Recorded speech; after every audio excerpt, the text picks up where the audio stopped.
We're here today to talk about We've Been Too Patient, Voices from Radical Mental Health, Stories and Research Challenging the Biomedical Model. I know that a lot of you probably haven't read the book or aren't familiar with it yet. So we are going to do a little bit of an introduction to the book just to bring you all up to speed. But first, I'd like to pass it over to Kelechi to let her introduce herself, and then over to LD.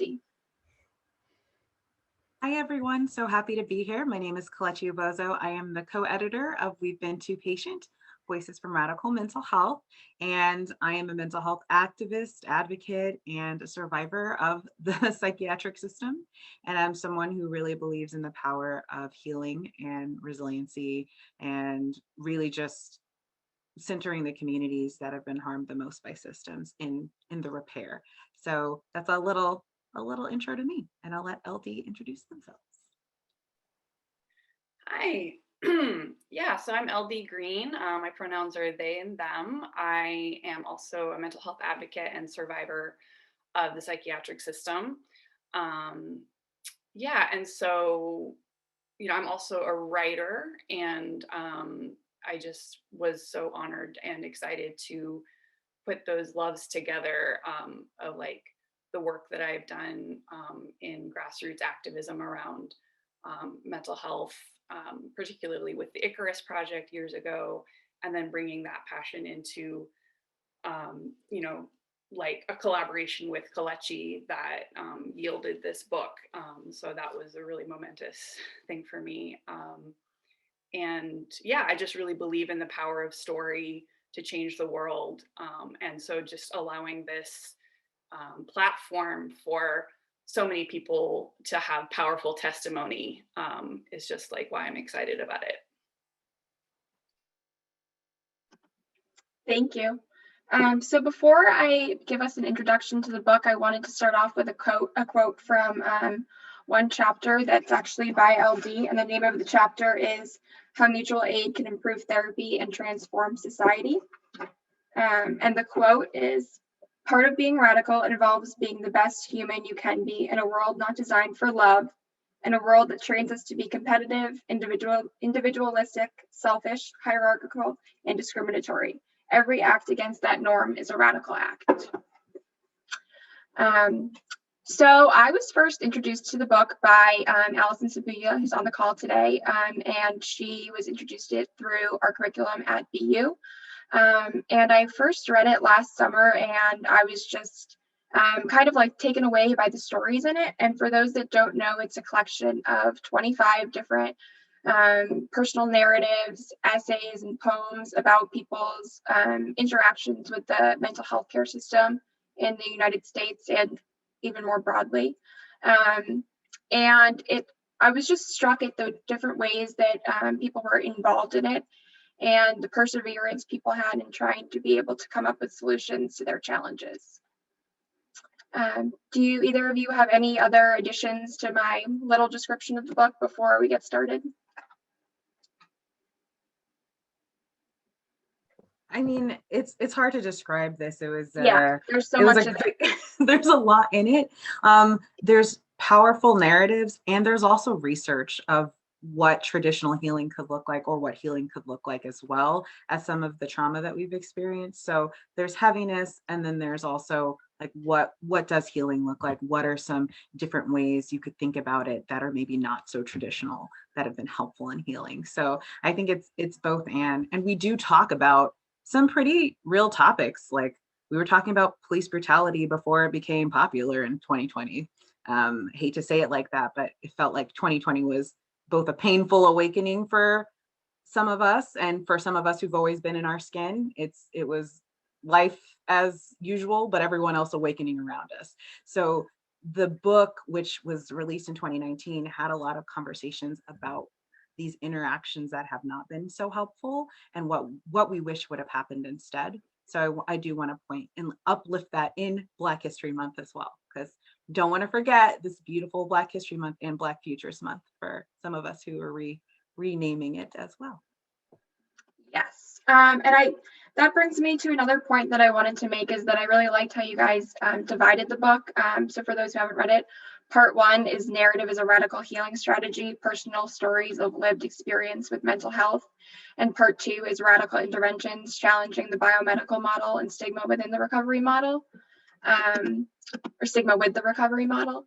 So I felt like that really fit into ACES Connection's mission as well, because two of our goals are to tell authentic stories and also to be solutions based. So that was one of the reasons why I really wanted to have this conversation today. So I'm really glad that you're here. So that will bring me to my first question, which is why you wanted to write the book. And you're both the editors of it. So what made you want to collect these stories and essays and personal narratives and put them together? And I'll start with LD if that works. Sure, it does. Thank you. So I just kind of wanted to speak to, I actually really had this like spiritual moment. So you mentioned prior to the call, before everyone came on, that that you spoke with this author of Trauma in the 12 Steps, right? Before in another one of these sessions. So I actually had a moment with my sponsor. I'm in a 12-step program. And I was doing the 3rd step prayer, which is about turning your will and your life over to your higher power. And in that moment, and this is years ago, I realized that I wanted to share my own story of surviving the broken mental health system and my journey towards healing. And 12 step is a part of that, but not the only part. And so then I started to write about my own story with The Body Is Not an Apology. And this led to the collaboration with Kelechi with North Atlantic Books. It was such a blessing that my coming forward with my story was part of a chorus of resilience and collective witnessing. So we've been too patient, and emphasis on the we. And I really feel that that was what needed to happen. And so I didn't know that at the time. In that spiritual moment, I was like, I need to tell my story. But as the journey unfolded, I realized that it needed to be a collective.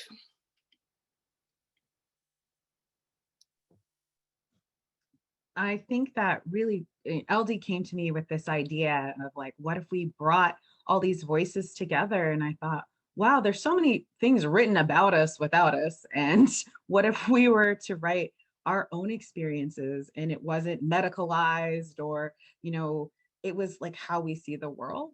And I think that was the excitement behind it, was that our own stories could be part of this conversation, and how other people could find themselves in our stories, because we were really thinking about who are the folks who are marginalized, right?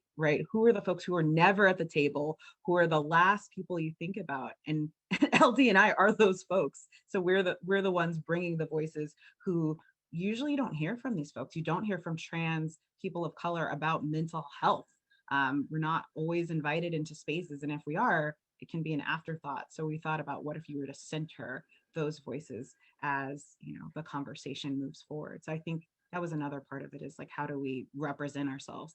Because those stories aren't the stories you hear. And really, to also combat this like narrative around mental health, it's usually like one special episode on a TV show, right? We're going to have a special mental health episode where they find out someone has a mental illness and diagnose them, and then everything's fine at the end of the episode. And we really wanted to say, like, that's not our story. Let's tell you what happens to us, and even how we define what we're called and what our labels are, or remove the labels that have been assigned to us.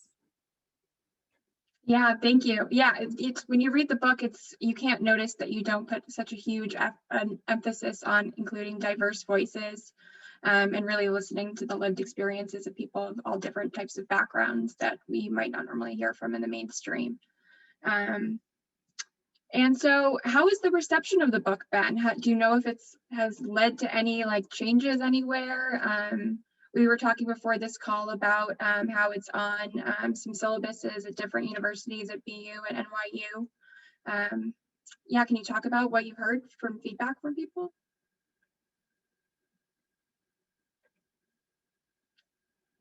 Anyone who wants to take it? I can start. We were just doing a little ping pong back and forth. So yeah, sure. So, there was a fair amount of attention in the first year since it was published. So that was pretty exciting. Like, North Atlantic really put a lot of weight behind it. And,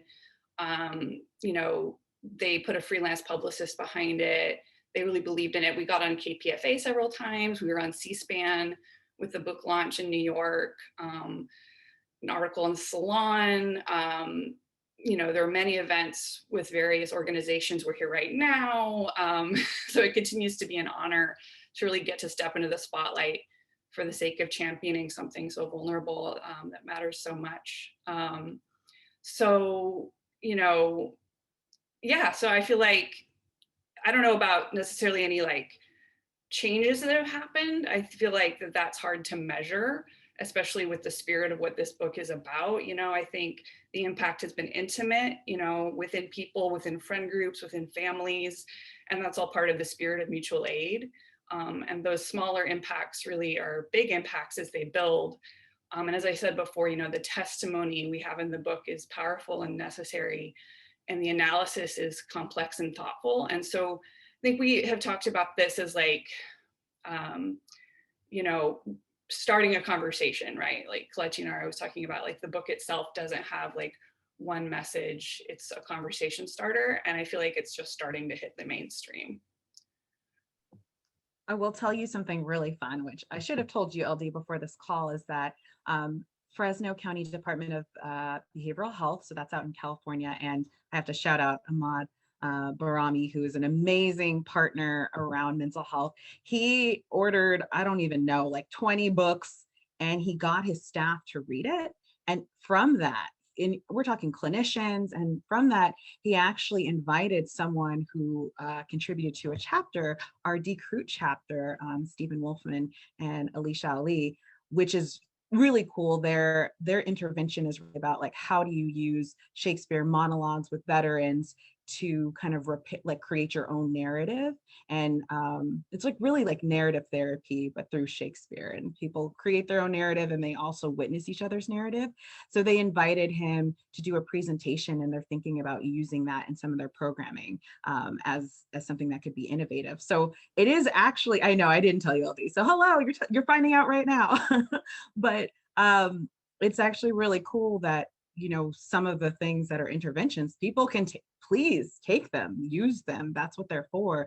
And, adapt them, make it work for your folks. Or if these don't work, ask your communities who already have solutions what will work for them, and fund them. I'm a really big component of that. But I think the other impact is that, even personally, I think I hadn't really told my story in some ways. And so folks are reading this and they're really getting to know me, not the academic version of Kelechi who had to, in order as to move forward in spaces, had to hide my lived experience and bury it down. It's really out there now. And folks that I didn't expect to connect with, the folks that I was like, oh, this person's got it together, they were like, yeah, me too, girl. And I was like, what? So I think that has been almost like a stigma buster in some ways. It's just folks just sharing all their lived experiences too. So that's been really powerful. Yeah, thank you for that. That's awesome. I remember reading about the Decruit program in the book, and that was the first time I've heard of it. And it was so interesting to learn that they're using Shakespeare in that way, and how much of a transformative power it can have on people as an alternative method of healing.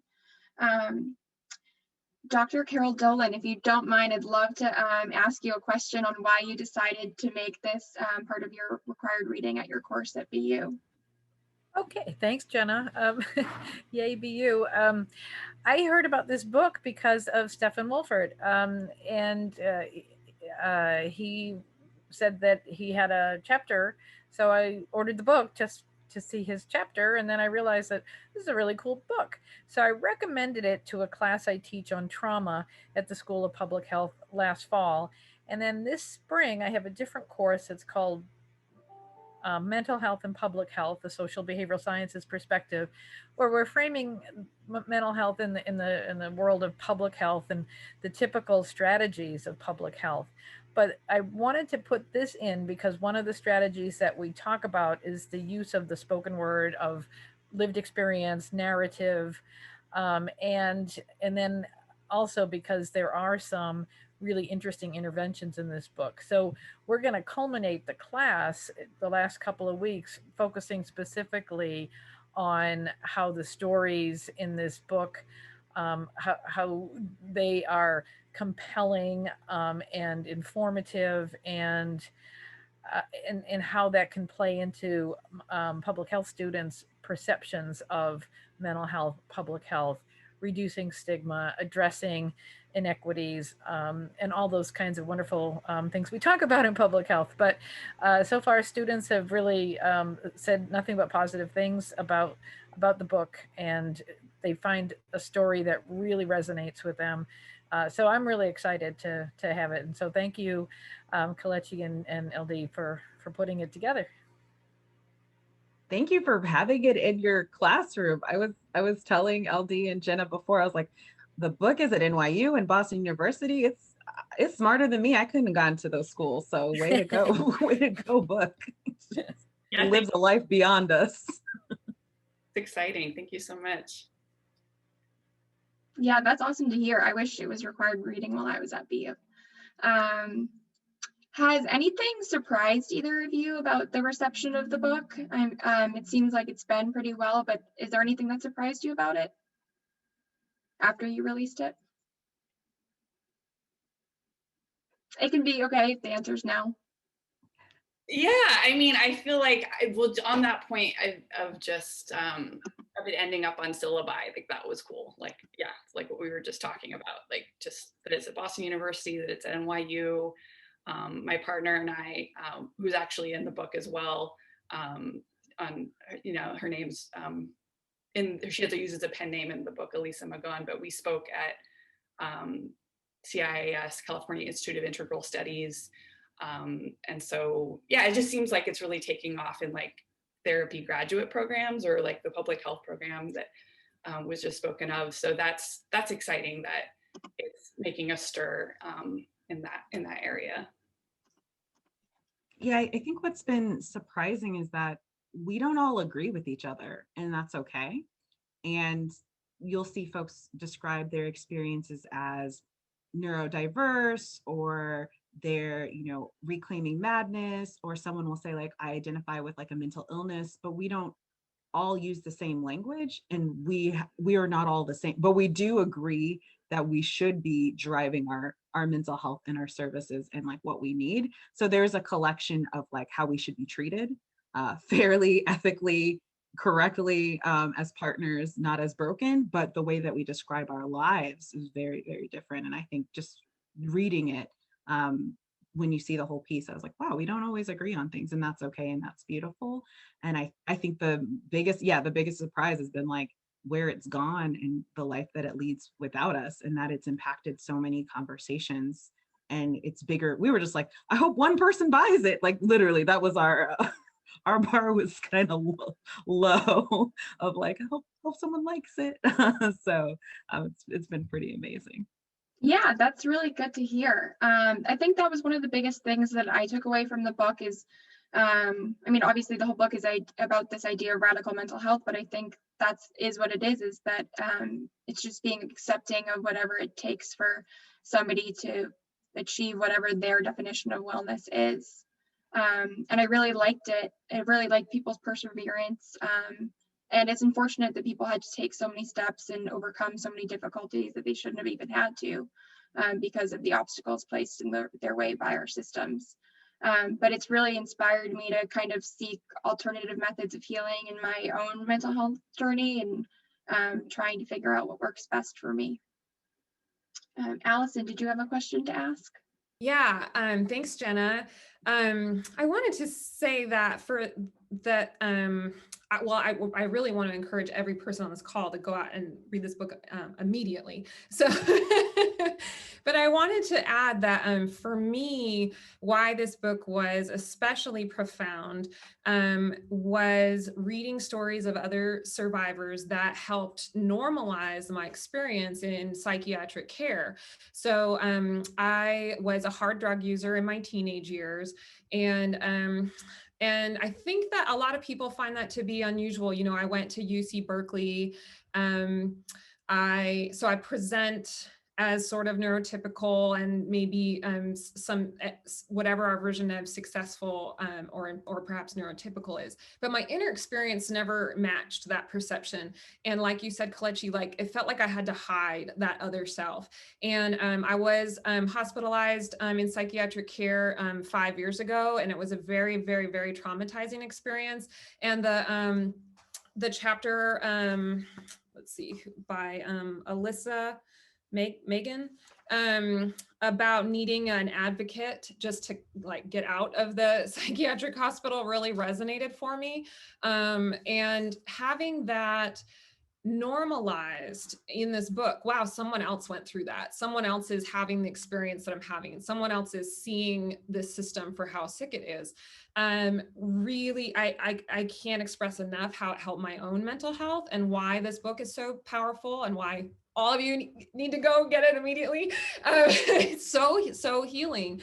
And I wanted to ask you, why do you think, because I think your book especially does this, which is to say, how can we delineate between mental illness as like a hard thing and mental wellness when it seems much more fluid, and that, you know, it just doesn't seem to be like there's mentally ill over here and mentally well over here. It's like we're all having a mental experience together, and there's so many factors. Why do you think there's such a stigma, and why do you think, especially like, you know, for me talking about having been institutionalized, there is so much stigma. Why do you think that is? Wow, that's like the $1 million question right there. Yeah, such an important question. Well, first of all, I just kind of want to honor what you've just said, if I may. Like, thank you so much for that.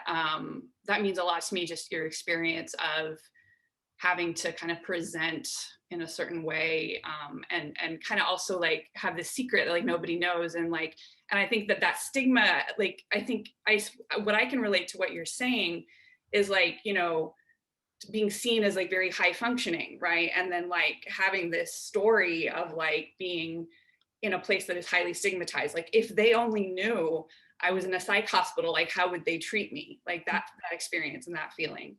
And so, yeah, I mean, but yeah, I just want, and I'm so glad that our book brought you that healing, that sense of like not being alone with that, that weird disjointed feeling of like, I have this painful, stigmatized, shameful thing. I think it's about shame, really. Mm-hmm. I think it's a lot about shame. And like, I guess my best attempt to explain that is just like the people who see themselves as not mentally ill project a lot of their demons and their shame on an imaginary, like those people over there, you know? And I don't know, that's my best. I actually, yeah, that's a great point, and I agree 100%. And there is something about this like othering that can be a part of human nature, our worst side. And maybe it's a protective side that's really trying to keep us safe, but obviously it doesn't really actually work. But thank you. Yeah, it's toxic. Yeah. Thank you for sharing that though.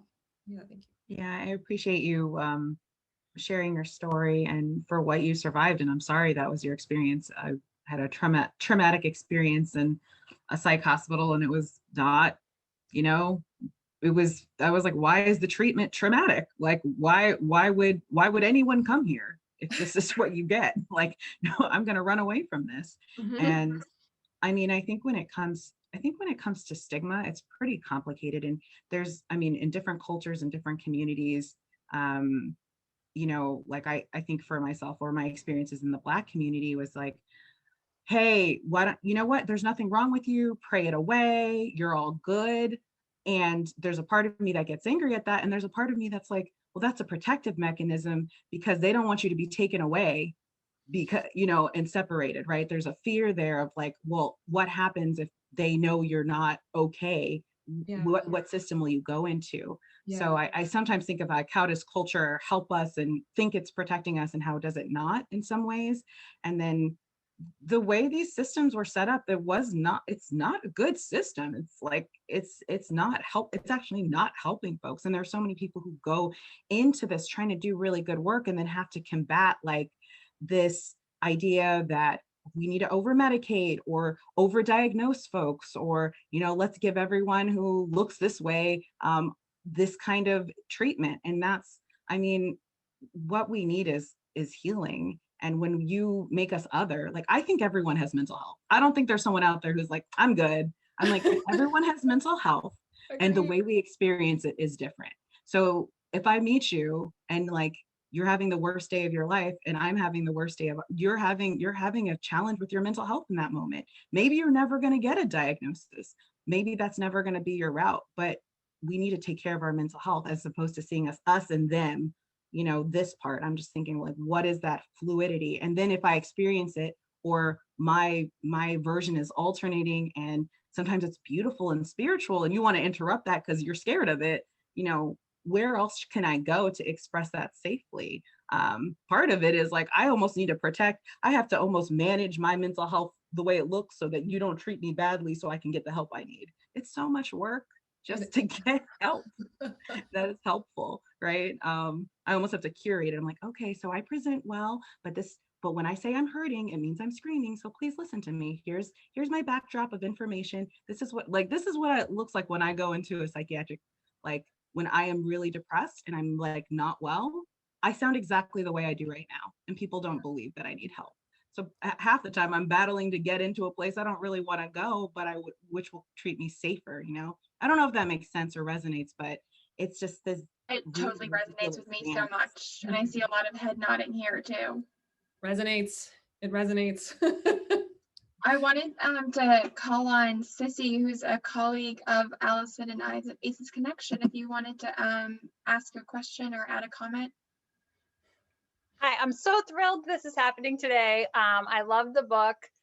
And I guess I was wondering, for both of you, what your thoughts and opinions or experiences are of the trauma-informed and ACEs movement. And I will say, for me, part of the reason I joined what I feel like is a trauma-informed movement is because of bad experiences with the medical model. And I liked the ACEs framing because it was just talking about health, all health, and like the presence or absence of adversity and or resources, and how the presence or absence of both affects all of us, like just all humans.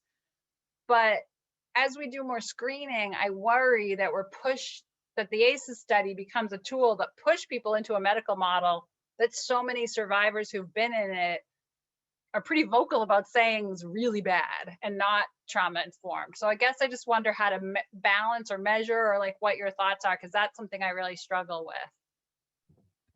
Thank you so much for bringing that up. I feel like trauma-informed care, like the idea, the practices, the way that you're going to be explicit, like this is what we're going to do, this is what it's going to look like.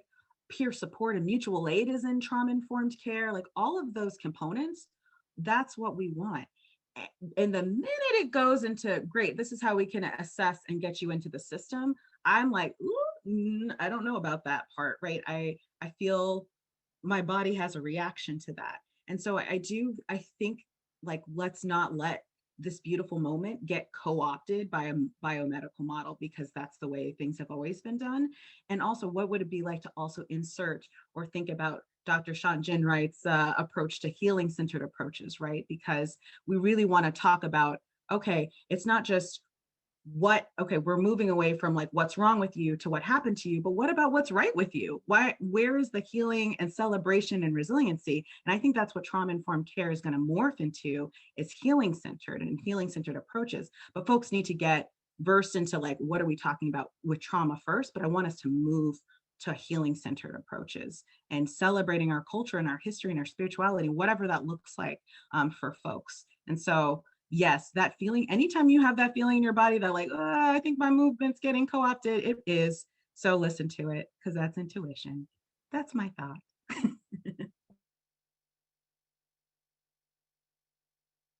Yeah, I agree with all that. Yeah. That was great. Thanks for that question, Sissy. So I just wanted to switch gears a little bit. Kelechi, I know you mentioned that it's Black History Month. And that you told me before this call that you've been, I think, leading healing sessions for Black employees for the past 7 months. Do you want to talk a little bit about that with us?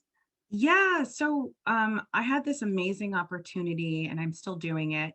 But, essentially and I do want to acknowledge that it is Black History Month, and Ahmaud Arbery's killing was on February 23rd. It's a year anniversary of that. Though we'll be moving into George Floyd and Breonna Taylor's deaths too, and they're murders. So we want to be explicit about that. So when everything was kind of getting really escalated at last year, many different like insurances or like folks who were trying to do mental health healing for folks were looking for Black therapists, and they were like, we have got to find all the Black therapists and hold healing spaces.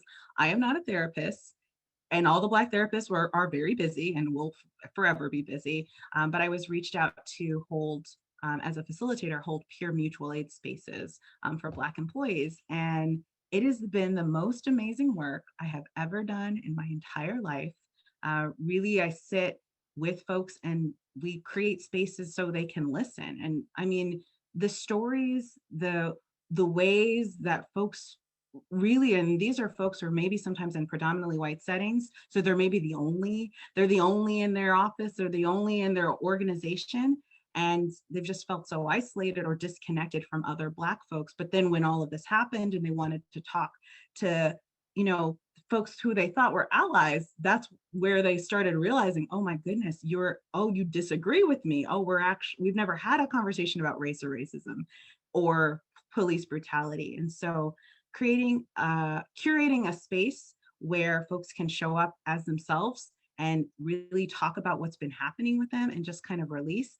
And also there's the building in, okay, now that you've released, what are we going to do to support you, right? So that's boundaries. No, you don't have to educate, or you don't need to join a DEI crew because you're the only Black person, BIPOC person in your organization. You don't need to provide the education, right? These are the conversations we're having, and folks just didn't even know like they could say no. Saying no was an entire session. We had an entire like month of like, here's different ways you can say no, or I won't do that for free.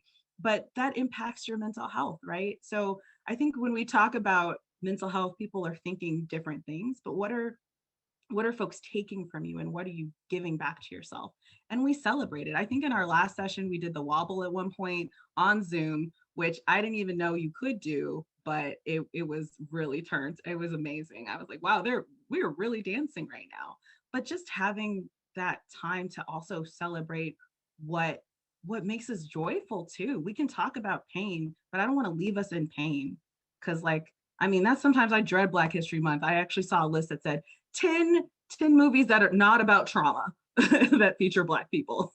And so I want us to also talk about healing and resiliency, and like how we can celebrate who we are and that fact that we are thriving, and not just focus on let's just get through this week, So that has been really, really important, and life-changing work. And I'm trying to work my way out of a job. So my goal is to train them up to hold their own space so they don't need an outside person, so that is sustainable and that it is mutual, so that folks can create more of these circles. So yeah, thank you for asking about that and lifting it up. Yeah, that's amazing to hear. That work you're doing sounds so great. And it's definitely one solution, or maybe not a solution because you're working to get rid of it, but one temporary solution to the problem. But what are some other examples that you might want to share of solutions that were highlighted in your book, or things that you've come across more recently about what community healing really looks like to both of you? Yeah, I'll jump on. So I wrote this article for Salon, and the title of it is that the mental health in this country is just broken. And I think it's even more apparent these days. I have this friend who is really in need of mental health and can't even get an appointment, with Kaiser like every 3 weeks or something. And it was so impossible to even get that appointment. And that's not even tackling the question of whether the therapists orient towards the client in useful ways or not. But the subtitle of that article is "Luckily There's an Alternative." And so that's kind of speaking to what you said about community healing. And that's the thing that is brought up a lot in our book about the concept of mutual aid. And so, of course, like there's this whole question of peer support in a clinical setting versus mutual aid. And that's a complex issue that gets unpacked by some of our authors in the book. But, you know, I guess I did want to just emphasize mutual aid rather than getting into the whole peer support question. But, and, you know, it's something that's organic. It happens between people outside of clinics. And mutual aid means giving and receiving care. And that not only heals people, it models what the world should look like.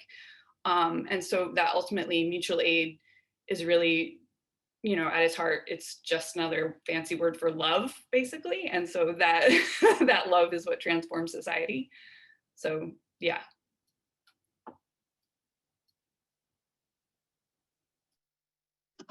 That's awesome. Thank you.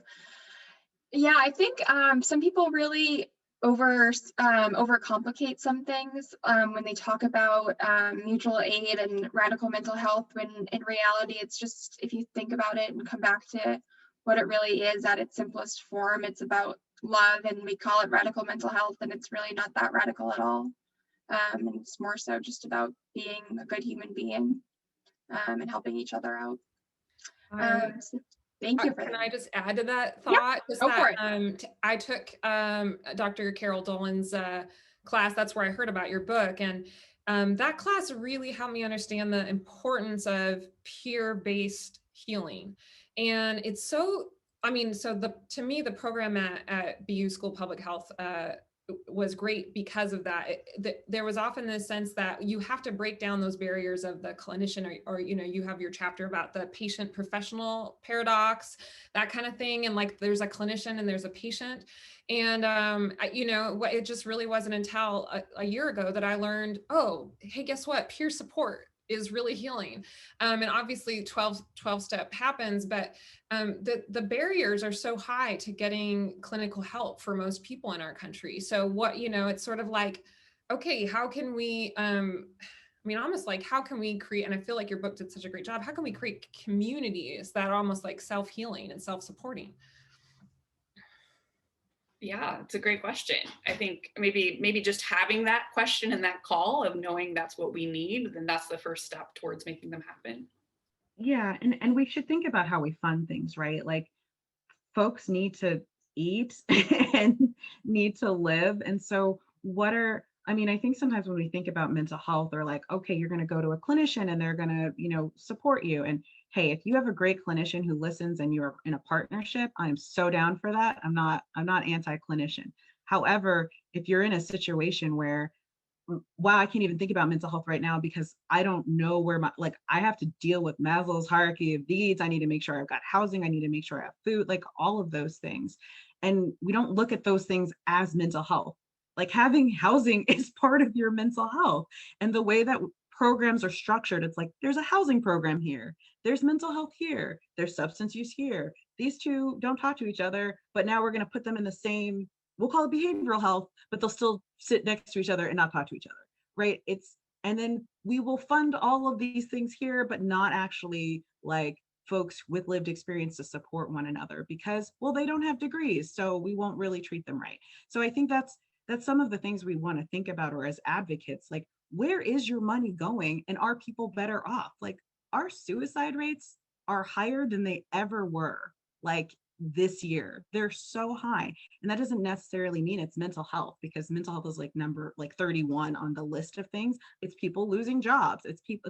It's relationship changes. But if you think holistically of like, what are the issues? Why aren't we funding things that are good for people? And so if you look at where your money goes, I mean, I think that's also part of like why we have to do things outside of the system, because in it, we're not getting funding for it. And we should get funding without then having it be co-opted and taken over by someone else. And I think that's the huge challenge, is like, when you have money, then there's deliverables and expectations of that money. So I do want to call that out, because I run into this issue all of the time. It's like, someone had a crisis last weekend and it was a family member and they wanted to call the police. And I said, okay, this person is struggling. I was like, let me help you, like, find some other ways to, and this is me on my weekend calling different places and like patching stuff in and like, okay, do you know this resource here? Okay, are they open on Tuesday? Like, I'm not getting paid for that. And I'm not saying I need to be, but I'm saying like, why is it so hard to get that support, right? Why it shouldn't be so hard. Why can't you walk into a peer respite center if you're struggling and people can hear you and feel you and be like, oh my gosh, you're not by yourself.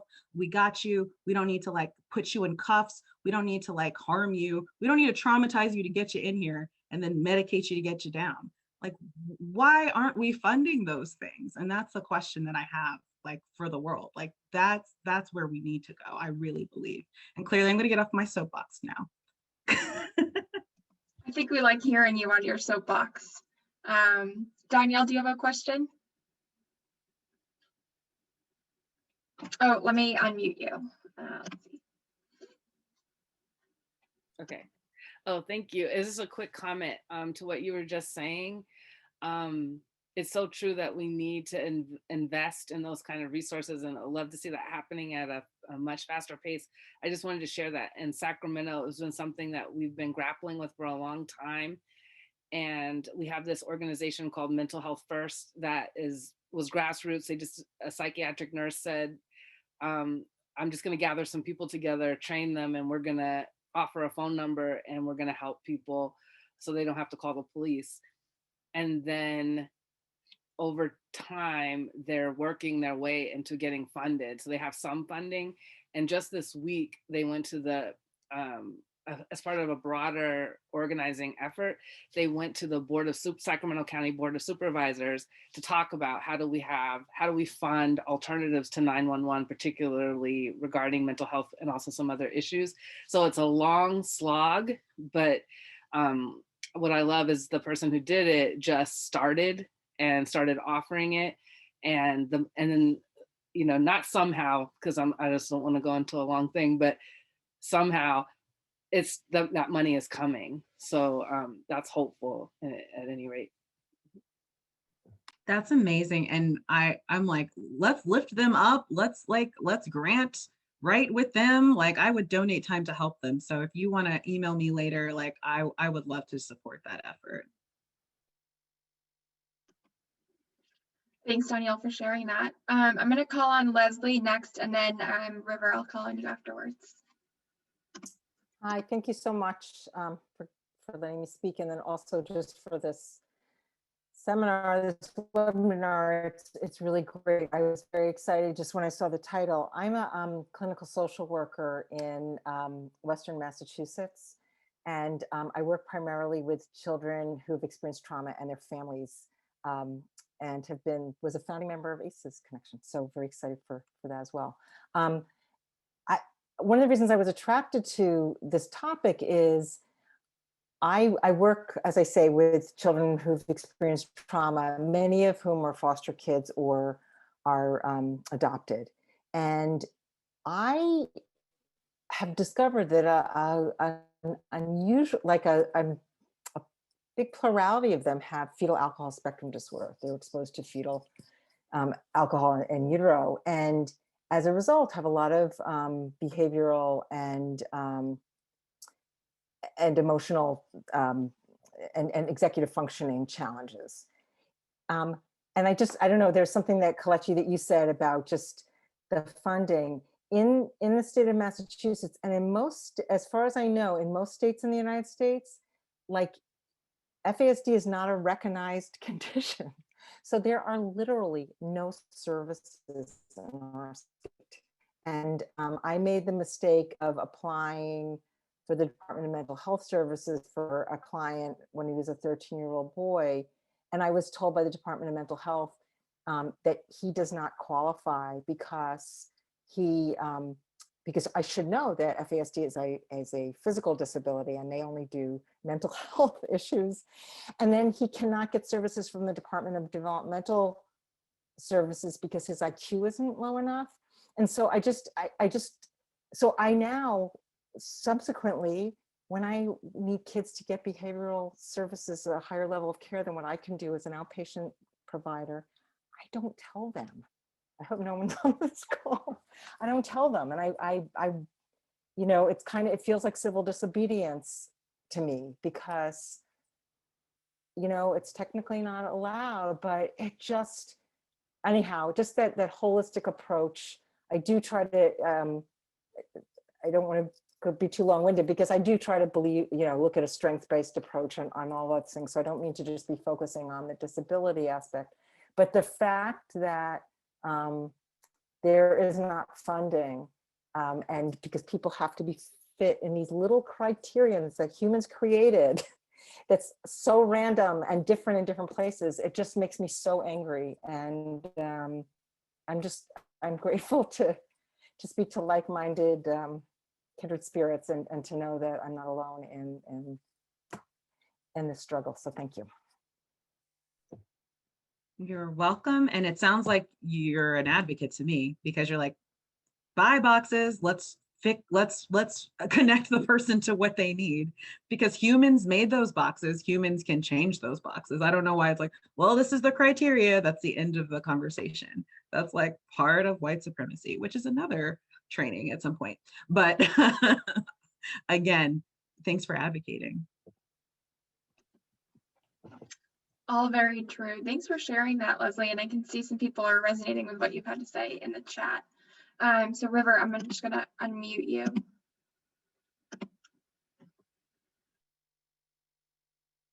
Well, thank you so much. And I'm so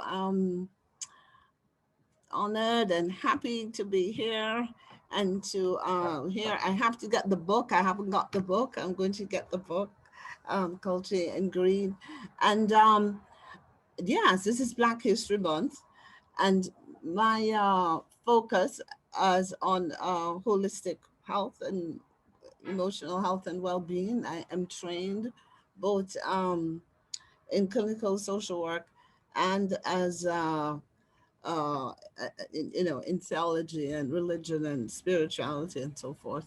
And as you can hear my accent, I'm Caribbean American. But Black history, like the point that you were making, like I'm coming from the position, like 500 years of trauma and terrorization, right? And we're still here. So obviously there's something we can teach people about how to survive trauma.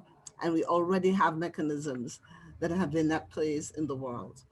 And it's so clear, like the mental health system is a part of the violent, it can't be separated from the political establishment of Western domination and of the world and of knowledge and how the world is organized. So many times, for example, one of the simple things that touches me as someone who's worked in the mental health system is the idea that for you to begin to think that someone is mentally healthy, they have to demonstrate that they can work within the 24-hour delineation of what is a productive work week. And there are people, neurodiverse, who perhaps they can work very well for 6 months, and another 6 months, this is how their creative force and ability is, but how the society is organized, it doesn't make room for that person just to be who they are, right? And so we try to push out, the entire system is trying to make us into a particular type of human being. And which goes against all the odds, because we're all very diverse. So I think that this work and what we're doing, it's just so important to say, this is the full range of what humanity looks like. All birds don't fly, all birds can't swim in water, but everybody has a role in creation, and how we can support that unfolding. And also for me, as a person of African and African diaspora descent, the holistic integrative path takes on an additional challenge, because most of what we do that is holistic is criminalized. I mean, we can get locked up and jailed. Our use, for example, whether it's in the Indian tradition or in the Caribbean tradition of marijuana, was persecuted, and we were seen as in different ways. And now that a lot of that now has been taken into the white Western culture, and is, you know, a lot of money is being made of it while we're still being criminalized for our medicinal uses and recreational uses, for example, of marijuana. So there's just so much work to be done. And I found that, yes, I have to, you know, the ancestors, thankfully, you know, the call on my life. You know, my great grandmother was a traditional healer, and people come from miles around. We'll tell about that. And so I feel that call on my life, and thankfully I do have the gift to do the training and the knowledge. So I am going into a PhD program in in Massachusetts, and I'm looking at that. What is that the African diaspora traditional healing modalities, holistic traditional healing modalities, can and have been contributing towards health and well-being. And so I look forward to being together with you. One of the things, for example, is like some of our traditional dance that we use to help to prevent postpartum depression among women and men.